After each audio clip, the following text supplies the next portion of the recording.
Ja, dit is tyd vir Business Lunch with Lindie. Lindie, goeiemôre, en ek sien jy het sommer iemand saamgebring wat jy baie lank al ken. Christy, every now and again, I get the amazing privilege to meet up with an old friend, and that's someone that I've known for a long time. Craig Cormack, the salt chef. Welcome in the studio. Thanks, Lindie. It's such an honor to be here with you. I have great respect for you and the work you do, and also just our journeys passing and through time, yeah. Yeah, and I think it's about over the last 10 years, but take us back. You are definitely the world's only salt chef, but where did it all begin for you, Craig? I know, way back, but yeah, the journey of owning your own restaurant, where did it all begin for you? Sure. It was kind of something that landed on my lap, and I believe it was destiny, in a sense of we get given goals and things and opportunities. Oh, I believe that, yeah. Yeah, in life to pursue, and I've kind of kept with it. I have this burning desire that it is my necessity to be able to pull off something like this.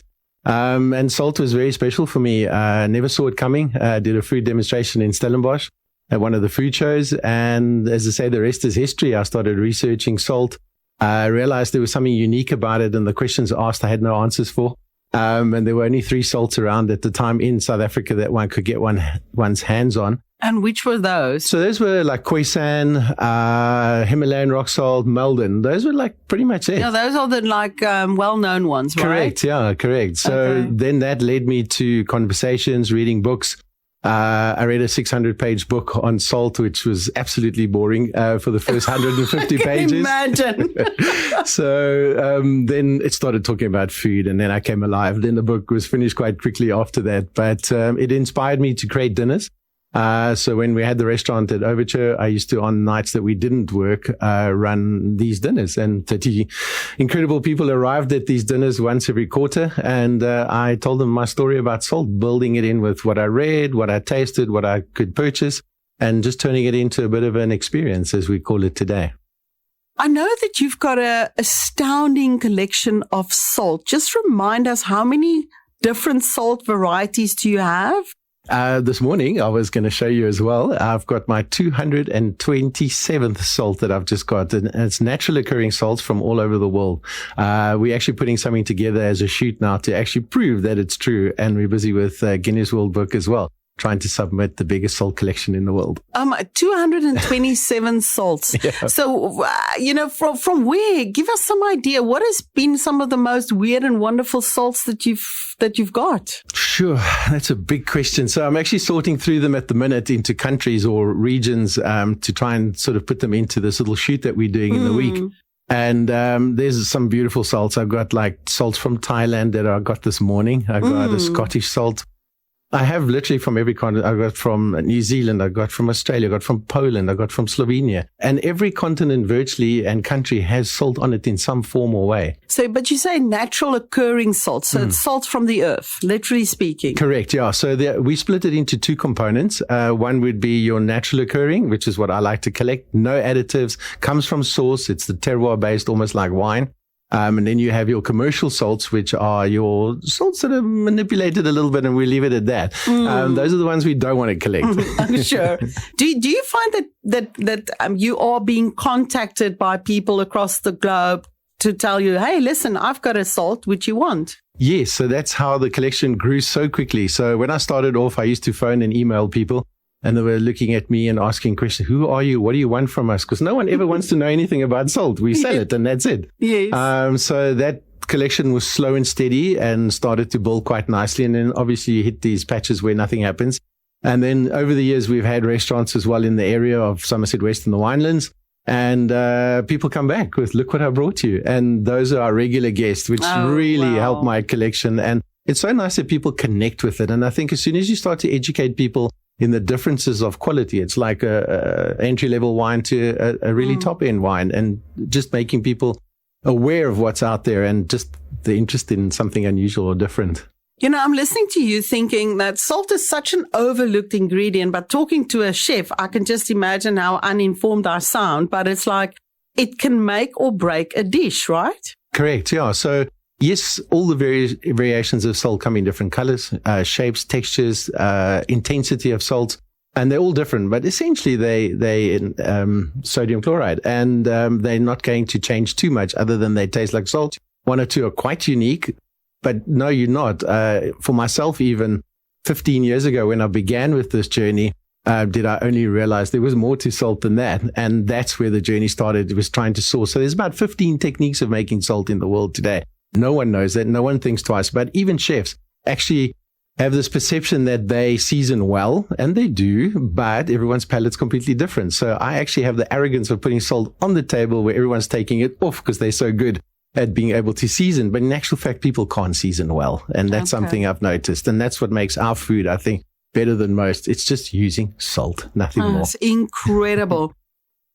How do you keep the salt? I mean, have you got jars, or I mean, how do one keep? And it's salt got a expiry date. Well, yeah, unfortunately, us as humans, we always create systems. So, that Himalayan rock salt that's 250 million years old. I don't know if you've seen the packaging on Facebook where someone comes back, I bought it last week and it just expired.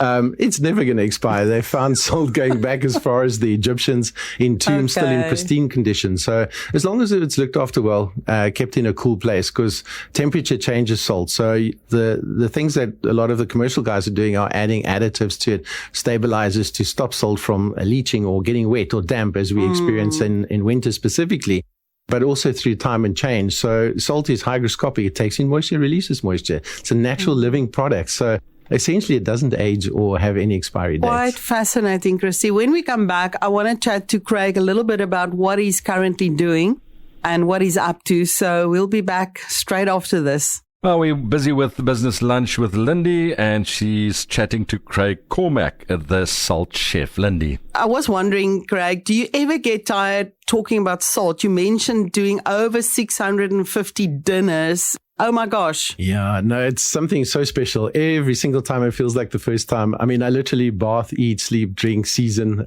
salt. I live it every single day of my life, and it's never boring. So your passion has found you for sure. You've been involved at Waterfit for quite a while. Just give our listeners an idea of where you are and what you and Beau de Toy, your partner, is currently involved in. Yeah, so Waterfit is very special. I think we, should I say, are very blessed in a sense of, I think every chef's dream would want to be based at Waterfit. It's such an idyllic location, beautiful, pristine, quality driven. And I think that's where our food also fits into, I like to think. And also being quite unique. We're one of the only food and wine and salt pairing venues in the world, as far as I know. Wonderful. So it's a nice little attitude to have in the regards to salt and honoring salt, the mineral. That's my absolute pleasure. But yeah, so we trade from a Tuesday through to a Sunday. We only do lunches. And we like to take our customers and clients through a salt experience, which we have on the table for them, as a little interlude and a little educational blurb. And that just sounds fabulous. So we've got a book for that, I'm sure. Yeah, absolutely. It's best to do, especially with summer coming. The restaurant fills up very quickly. So a bit of a salt tasting experience with that at Waterfit. Correct. And then what else? Goose Roasters has been our baby. It's now, I call it for no better word, or she is now actually just turned 18 years old. So that's very special for me. This journey started in 2005 and it's just grown immensely. And due to the help of great chefs along the way, which Beau de Toy is one of them, we managed to do more together than me, myself, and I. So we've been able to grow the Goose Roasters into a really solid catering, for no better word. I hate using that word, but it's sort of really, people understand what it is, from launches. Bespoke functions, correct, weddings. Dinners at home, bring salt to you. So Lovely. all of these wonderful things. Yeah. I wonder if you can remember, in the heart of COVID, Father's Day, and you were like doing what everyone else was doing, just trying to stay busy. I wonder if you remember going around delivering packed Father's Day baskets. I do. I remember that day so clearly, and I got this most amazing delivered basket, and it was charcoal black buns with the most amazing pulled pork. And we had this amazing Father's Day lunch. Craig, to this day, it was the most wonderful, lovely experience. I wonder if you can remember that. And it just shows the person that you are and the things that you've done through the years just to keep going. And I respect that of you so, so much. Can you even remember that? And I mean, so maybe that leads me to my question. What has been some highlights with your amazing career? Sure. There have been so many. I've been so blessed. But yeah, COVID, I'm sort of forgetting a little bit about it now. But it was a time of innovation, and everyone says you need to reinvent the wheel. You need to think out of the box. I'm so tired of thinking out of the box. Can I just stay in the box?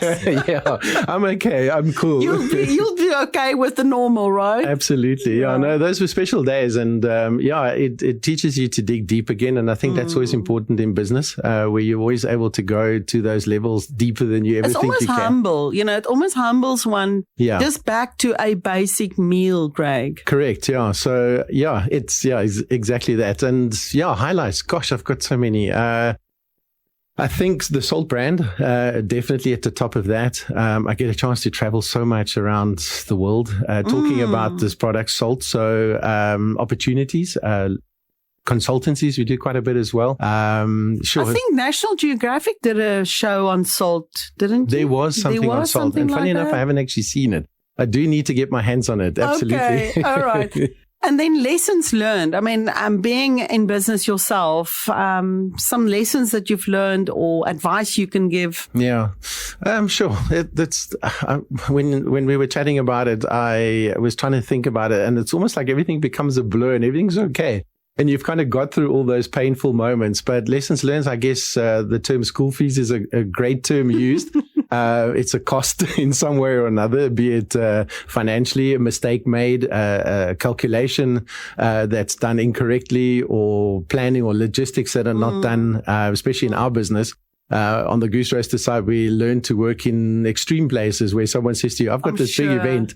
And then they go, the whole story is painted so well, and they go, oh, by the way, we don't have a kitchen. So, it's all about logistics for us. So, that's where your mastery comes through, Craig. I think it's the ability to think on your feet, work with what you've got and make the best of it. And I think you've got amazing qualities in all of the above. Honestly, I do. Yeah. Thank you. I want to ask you when we come back, what is some things that you still dream about, if that is even possible after all these years in the trade? And I'd like to also get an idea of, what drives this passion of yours, if you could even answer that. So we'll be back just now. Ja, ons is terug by Business Lunch met Lindie, sy gesels met the Salt Chef Craig Cormack net hierna. We're busy with a Business Lunch with Lindie, and she's chatting to Craig Cormack, the Salt Chef. Lindie. Craig, I'm sure a world-renowned chef like yours, your calendar is always bumper-packed with all sorts of things. I want to ask you some highlights that you are excited that's coming up in your calendar. You mentioned the Cape Town Sevens and also some cruise liner. Yeah. So, just before COVID, there was an opportunity to go on board one of the cruise liners, international ones. I was so honored to be asked. And then COVID came along 2 weeks before. I had to cancel everything. And that kind of for me would have been, I think, the breaking ground internationally, where one has an opportunity to take the brand, especially Salt, and my own personal direction, the Salt Chef, onto. And then, another big one would be our international hotel restaurant that we're opening internationally in April month, which is super exciting for two South Africans to be on board with the international hotel group. So very, very, very exciting. Amazing achievement. That's in the new year somewhere. That's correct. Okay. Yeah. Yeah, and then what about the rugby sevens you mentioned? So sevens is an opportunity we get through another chef who gets us on board each year to assist, because it's quite a big project. So we have the fortune of cooking for players in the players' lounge, media, and the coaches. So we get to see them firsthand. Oh, lovely. And they're huge, eh? Gosh, the guys are big and they do well on a daily basis. And they eat a lot. Yeah, World Cup Sevens we did last year in September. For 3.5 days, we cooked for about 2,500 people. 5.5 tons of food was delivered. Oh my gosh, that's immense. Craig, what drives this passion? I mean, why keep on cooking and working with Salt? I mean, then what does it do to you as a human being? Sure. I'm very blessed, actually. I have a great business partner who allows me basically to play. So just before COVID, I started playing a lot. And then obviously COVID, we had to regroup and get ourselves back together. It was a rough couple of years, but it's almost forgotten again. And now the opportunity comes up again. for me to explore. I get the opportunity to travel different countries, cook in different restaurants, meet different chefs. So every day for me is literally, so what do I do now? What's today? What's exciting? When I grow up, I want to be Craig. That's for sure. Yeah, no, it sounds all glamorous, but it comes with its own pain and suffering. No, sure. But saying that, I'd never dreamt that I'd be in a situation where I could go to work and go, oh, I think I need to expand on my charcuterie and let's go and do a course on it, or let's spend time with the guys. Let's see what dishes we can come up with. So for me, I'm ever dreaming of food and new ideas and concepts and ideas based on not only salt, but just day-to-day operation. But Craig, you sound like tra-la-la, but what I'm hearing is you've got this innate ability to always recreate, be inventive, ask questions, try different things, right? Yes. Do you think that's one of your strengths? It seems like, I don't know if it's just the will to survive. I mean, when I started off in 2005, it was myself and a very well-known chef, very talented chef at that. We started off here in Somerset West, Bright Street, with a kitchen and a couple of $100,000 loan. And we had a dream, and that dream has just evolved to where it is today, and it's just grown bigger and bigger. And I think that will to survive each day going, well, we actually have no business, but we have to pay bills at the end of the month. And I think that gets instilled into you, like that drive, that dedication to say, I can suck business out of any opportunity just That's because amazing. I think it's the will to survive, really, to be honest. I think it's the grit and the perseverance. But then somebody's got to be managing all of this. So you've briefly mentioned your partner, Bo de Toy, and that you're privileged to have him as your partner. It sounds like you guys get along well. I mean, he does one part, you do the other part. Yeah, we run day to day in this very casual sort of like I'm doing something, then he's doing something, and then the next day we overlap somewhere. But there's never like a complete clash of any direction. It all just seems to be the way it was meant to be. So it's like such a perfect melting pot of two people striving for the same goal, same interest for each other and for our business and our staff at the end of the day. But that is so unique. There's so many partnerships out there that's, filled with strife and, day-to-day hagging and things not working out. So I think that's a big secret to your success. The fact that you found this amazing partner in Bo. And that the two of you can have this amazing dream and work your dream every day. Absolutely. I don't think there's many people, as you say, you always hear these negative partnerships and so on. So, yeah, I think it's nice when you find those people. So I've been blessed with chefs who in the last 18 years that have the same golden dream. And for me, I can't ask for more. It's just been an absolute pleasure. Yeah. So I always like to ask, what gives you hope for our country? I mean, you've got the opportunity. You are going to open up on the international stage. But I'm sure your roots will always be here, right?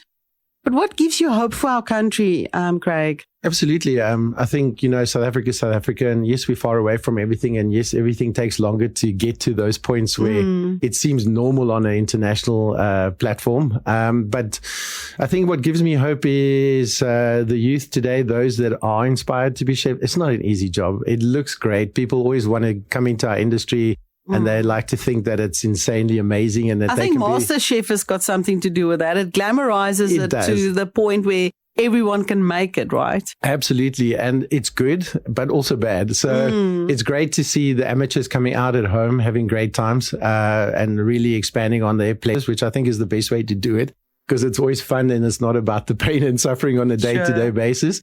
But yeah, the talent out there, discovering young people who are going to be successful one day. I always look at them and go, gosh, I want to get this guy to the top. And sometimes we get it right. Sometimes we don't. But yeah, that's, I think what inspires me most, and placing chefs overseas and also just growing with them. And hopefully that you are that, beginning for them, basically. Craig, again, it's been such an absolute honor to speak with you. And, you are a master at what you do. And, what strikes me is you're just staying humble, but what an amazing icon. And, I love following you. I love your story. And I just wish for you the absolute best for you and Bo.